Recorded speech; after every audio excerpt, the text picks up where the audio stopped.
We are tracking tech for you. We are also tracking oil because if you take a look, you had a big gain. Russia's recession deepening, a lot of moving parts to follow. Retired Colonel Cedric Leighton is with me now. After hacking Russia, that is, into the Pentagon, there is a lot more tension, energy, other industries in play. Colonel, what is your take?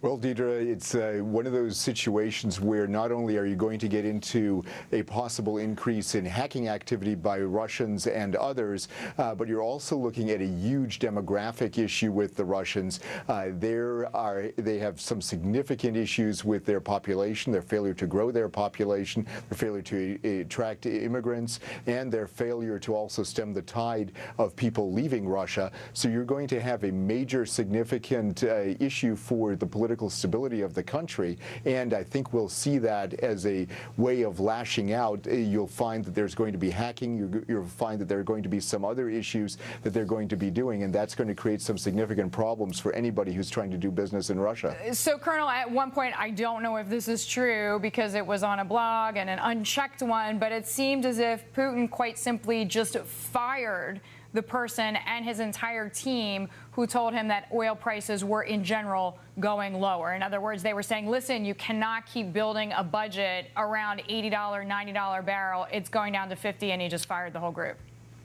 Well, that's a situation where, people like President Putin are going to say we have some, significant issues, but they don't want to listen to what those significant issues are. And a lot of dictators or people who are in positions of great power don't want bad news, and I think that might be symptomatic of that if it's true. From the crypto, from the cybersecurity point of view, Colonel, because that's why we really wanted your insight, do you see Russia and China as having different appetites for data? Yes, I think, when you compare the Chinese standpoint, they are looking at this from a strictly state-sponsored way of doing things. So they are using their resources that they have on the state side of things, such as their Unit 61398, which is responsible for the United States, the English-speaking targets, if you will.